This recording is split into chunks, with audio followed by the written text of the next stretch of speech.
ఆనాడు సరిగా ఇది ఎక్కువ కాలం కూడా కాలేదు, సరిగా సంవత్సరంన్నర కిందట ప్రతిపక్షంలో ఉన్నప్పుడేమో ఎల్ఆర్ఎస్ అనేది ప్రజలకు ఏమాత్రం లబ్ధి చేకూర్చేందుకు కాదు, ప్రభుత్వ ఖజానా నింపడానికి మాత్రమే మాట్లాడినారు. కానీ ఈరోజు మళ్ళీ నాలిక మడతేసి ఇష్టం వచ్చినట్టు ఉచితంగా చేస్తామని చెప్పి, అసలు కట్టవద్దని చెప్పి, న్యాయ పోరాటం చేస్తామని చెప్పి, టీఆర్ఎస్ వద్దు, ఎల్ఆర్ఎస్ వద్దు, టీఆర్ఎస్ వద్దు, కాంగ్రెస్ ముద్దని చెప్పి ఇవాళ అధికారంలోకి వచ్చిన 2 నెలల తర్వాత 20,000 కోట్ల రూపాయల భారాన్ని మధ్యతరగతి ప్రజల మీద మోపే ఏదైతే ప్రయత్నం ప్రభుత్వం చేస్తున్నదో దీన్ని తప్పకుండా విరమించుకోవాలి. ఫ్రీగా మీరు చెప్పినట్టు ఎల్ఆర్ఎస్ ఫ్రీగా చేయాలని చెప్పి రాష్ట్ర ప్రభుత్వాన్ని మేము డిమాండ్ చేస్తూ ఉన్నాం. ఎల్ఆర్ఎస్ పథకానికి అప్లై చేసిన 25,44,000 మంది ఎవరైతే ఉన్నారో వారందరి తరఫున రాష్ట్ర ప్రభుత్వాన్ని కోరుతున్నాం, ఉచితంగా చేస్తామని మాట ఇచ్చిండ్రు, ఉచితంగా చేయాలి.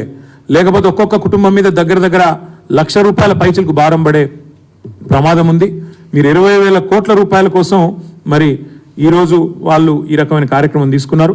ప్రజల నుంచి ముక్కుబిండి మార్చి 31 లోపల వసూలు చేయాలని ముఖ్యమంత్రి గారే టార్గెట్ ఇచ్చినట్టుగా మాకు సమాచారం ఉంది.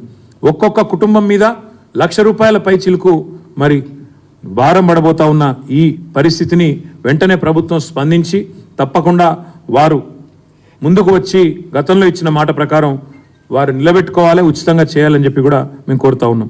పేద ప్రజలు ఆనాడు బట్టి విక్రమార్క గారి మాట, పేద ప్రజలు కష్టపడి పోగేసుకున్న ఒక్కొక్క రూపాయిని కష్టపడి కొన్ని ప్లాట్లలో పెట్టుబడి పెడితే దాన్ని లాక్కుంటుంది ప్రభుత్వం. ఇవాళ మరి రిజిస్ట్రేషన్ చేయమని మెడ మీద కత్తి పెట్టిందని చెప్పి విక్రమార్క గారు ఆనాడు అసెంబ్లీలో మాట్లాడిన మాట.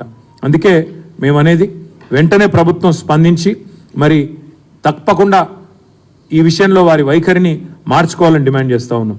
ఆ రోజు బట్టి విక్రమార్క గారు చేసిన డిమాండ్ని నేను పునరుద్ఘాటిస్తూ ఉన్నా. రిజిస్ట్రేషన్ ఆల్రెడీ అయిపోయింది, మళ్ళీ ఎల్ఆర్ఎస్ ఎందుకు కట్టాలి, అసలు ఎల్ఆర్ఎస్ కట్టకపోతే రిజిస్ట్రేషన్ ఆపే అధికారం మీకు ఎవడిచ్చిండు అనే మాట ఏదైతే అన్నారో నేను వారిని అదే గుర్తు చేస్తూ ఉన్నా. ఉచితంగా రెగ్యులరైజేషన్ చేస్తామన్న ఉత్తమ్ కుమార్ రెడ్డి గారి మాటలు ఒట్టి మాటలా లేదా నిజంగా చిత్తశుద్ధితో చెప్పిన మాటలా, తప్పకుండా వారి సమాధానం చెప్పాలి అనే మాట కూడా నేను డిమాండ్ చేస్తూ ఉన్నా. దాంతోపాటు ఆ రోజు ప్రతిపక్షంలో ఉన్నప్పుడు ఒకలాగా, అధికారంలో ఉన్నప్పుడు మరొకలాగా వ్యవహారం చేస్తున్న మీ తీరును కూడా ప్రజలు గమనిస్తున్నారు. 25 లక్షల కుటుంబాలు, 1 కాదు 2 కాదు, 25 లక్షల కుటుంబాలకు సంబంధించిన ముఖ్యంగా పేద దిగువ మధ్యతరగతి కుటుంబాలు మరి మార్చి 31 లోపల మెడ మీద కత్తి పెట్టి కట్టాల్సిందే అని ముక్కుబిండి వసూలు చేసే ప్రయత్నం ఏదైతే చేస్తున్నారో దీన్ని తప్పకుండా నిరసిస్తున్నాము, ఖండిస్తున్నాము. తప్పకుండా క్షేత్రస్థాయిలో పోరాటాలకు కూడా పిలుపునిస్తూ ఉన్నాం. ఒకవైపు ఇప్పటికే పంటలు ఎండుతూ ఉన్నాయి, నీళ్లు లేక పంటలు ఎండుతూ ఉన్నాయి. మరి ఒకవైపు రైతు కుటుంబాలు కానీ దిగువ మధ్యతరగతి కుటుంబాలు కానీ ఇబ్బందుల్లో ఉన్నాయి. కాబట్టి కాంగ్రెస్ పార్టీ గతంలో ఇచ్చిన హామీని నిలబెట్టుకోవాలని డిమాండ్ చేస్తూ, ఉచితంగా ఎల్ఆర్ఎస్ను అమలు చేయాలని డిమాండ్ చేస్తూ